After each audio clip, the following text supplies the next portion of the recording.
Hey everyone, Zeddy here. Welcome to This Week in Hearthstone, week number 7, our weekly recap series, taking a look at all the news and events in the world of Hearthstone.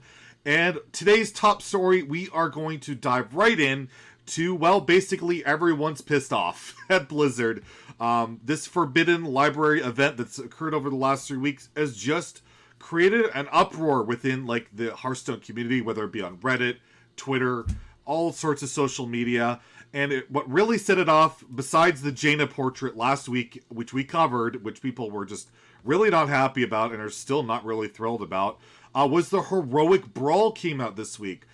We covered in a video earlier this week where I mentioned just don't play it. It's just not worth it. And yeah, if you take a look at social media, especially on Reddit, there was a lot of posts about it. I'll highlight a couple here that just, really went in and like how it's just, not worth it.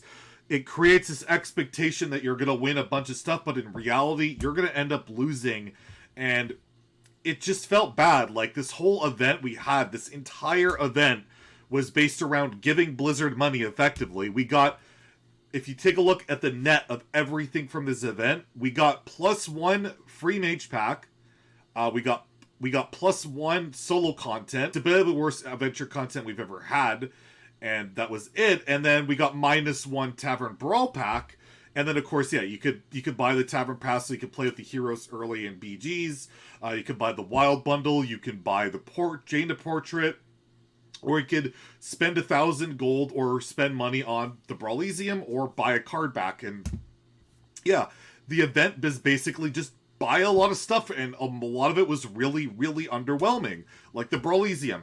Really upset people. I think one of the worst things about the Brawlesium, this is my biggest takeaway, was when you load up the Brawlesium, I'll show you the screen that when you load it up, this is what every player sees. It's just like high stakes, there's high rewards, the Brawl, build your standard deck and test your might. It doesn't really talk about the actual wars. You don't know what you're actually fighting for. The average player, when they see this, sees like, oh, I can win some stuff. Let's try it out. Why not? And then they try it out, and they lose a bunch. They lose 1,000 gold. They get a pack or two, and it's gonna feel terrible. And like I cannot count how many games at 0 wins I faced somebody who was obviously completely out of their, like, they had no idea what they're doing. They're playing like a basic deck. Like, I was watching Theo yesterday playing at 0-0. His opponent innervated out a River Crocodilus. This guy spent 1,000 gold to innervate River Crocodilus on turn 1, get absolutely destroyed, and he'll be lucky if he got a win, because how does he know what's on the line? How does he know what the rewards are unless he actually does the research? And the average player is not going to do that, and they know that. I believe it's a calculated effort. I made a tweet about it. I'll highlight that tweet here. That I really think Play Hearthstone should have put out the actual result, like what the reward scheme was, because these guys don't know. And I think this fueled a lot of the frustration that ended up happening was these players queue up and then they're like, what the hell? And then they go complain on social media or whatever. And I don't know. I thought this whole Brawlesium thing was handled really poorly. There was no free pass. If there was at least a free pass, then it would have given people a good idea of what's going on. But again, I think they didn't want that. They wanted you to sink your gold in to this event, It really rubbed me the wrong way. It rubbed a lot of people the wrong way, and people were really upset about it. And let's just hope when they introduce that new game mode that they maybe have some rewards lined up with it or something to give us a reason to, be excited to be playing Hearthstone, because I don't think this event really drived up excitement to log in and play the game when it's log in and spend money or don't really have any fun. It's just not really a good look. And I think I'm in agreement with a lot of the community on this, that this event, the Brawlesium, all that stuff was just a complete fail. It was a complete failure, and I'm just disappointed because I thought Blizzard had been doing a lot better with this kind of stuff recently, and it was just, it just felt bad that it went down this way. But anyways, moving on to the next story. We had an announcement. This is Battlegrounds related. The MMR will be reset. That's right. So if you've been battling, fighting up to get like 4, 5, 6, 7, 8, 9, 10k MMR, whatever you're at, that rank will soon apparently be going down to 0. They're going to be resetting absolutely everybody's MMR down to, I think it's going to be 0. Not entirely sure. They said they'd be breaking it out in detail, so we might, be able to cover that later, but it's going to go down to 0, but if you are like someone with a higher MMR, something like that, you will be given like a bonus. I think it'll be similar to like ladder, where you can rank up a little bit faster if you are higher MMR. You shouldn't be paired up against like absolute noobs. You should be paired up against people that are similar MMR from you from the prior season reset.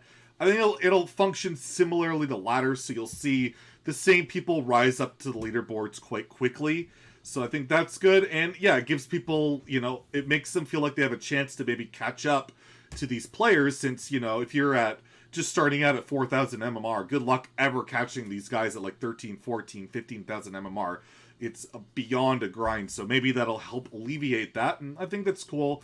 And they said they'll be doing like an MMR reset, like basically similar to the expansion cycle. I think it'll be like every 4 months or so. So that's a cool change, something to look out for if you're into the BGs and stuff. And yeah, good stuff. See, it's not all bad. I'm happy about that. Next story we have is basically we got a preview, a slight tease or whatever. There was like an image shown. I'm showing kind of a meme version of it, but yeah, the Hallows End event is coming up. Should be shortly, I would imagine. Typically always happens in October, and Hallows End usually is like a dual class arena event where you get to play as like multiple classes, and then there's some other stuff potentially, like there could be daily quests or like dual class related quests coming. So hopefully, like I said, we'll be getting some rewards, something to make up for this last event, because I won't harp on it too much, but it'll be nice. And typically I've really enjoyed the Hallows event stuff.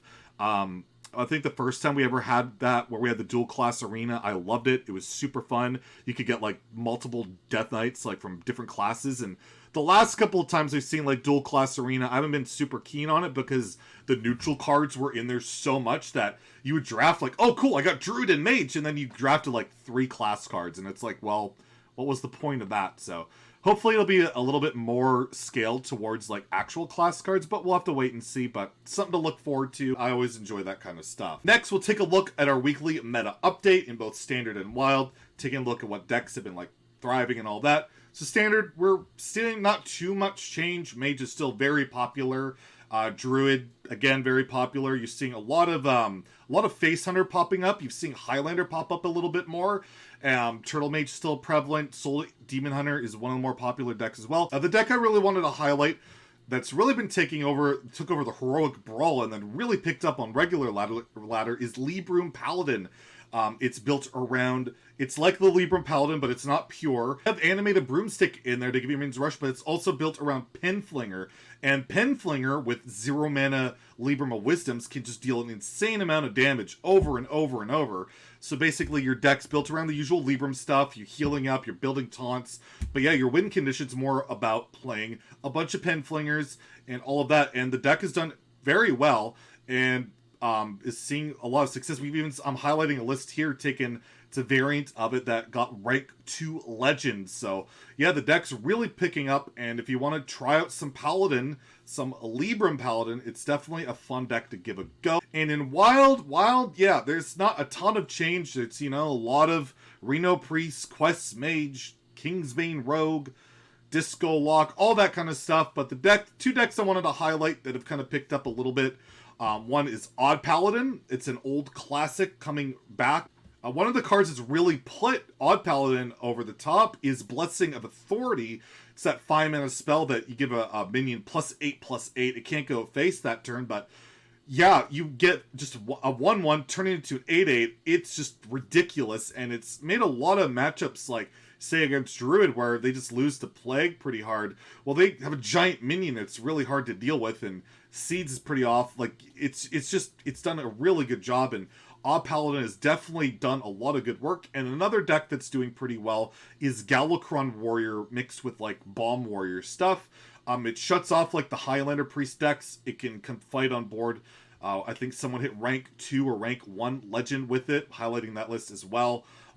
It's just, yeah, it's doing some good work. So if you're looking for some different stuff to try in Wild, you can go to the old classic Odd Paladin or try out some Galakrond Bomb Warrior.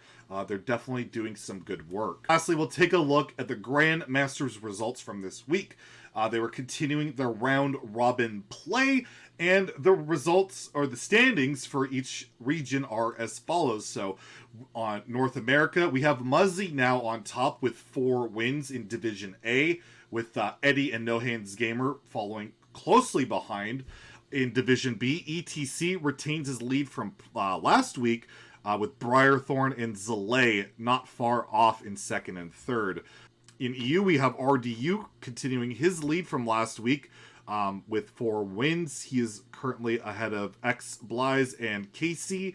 And in Division B, we have Zyme, who is ahead of Swids and Felkeen. And then in the Asia Pacific region, we have Surrender first right now over Blitzchung and Bankyugi in Division A. In Division B, we see Shaxi currently holding a lead over Flurry and Tiz. So that's the results so far. I believe the round robin is continuing, but it's looking like if you look at the bottom of the list, those are the guys that are probably going to have to be fighting it out in the relegation rounds coming up soon, and they might be losing their GM spots, and you never like to see it, but yeah, that's the cycle of it all. So that's this week in Hearthstone for the 7th week. If you enjoyed the video, please like and subscribe. Have a great day, and stay salty, my friends.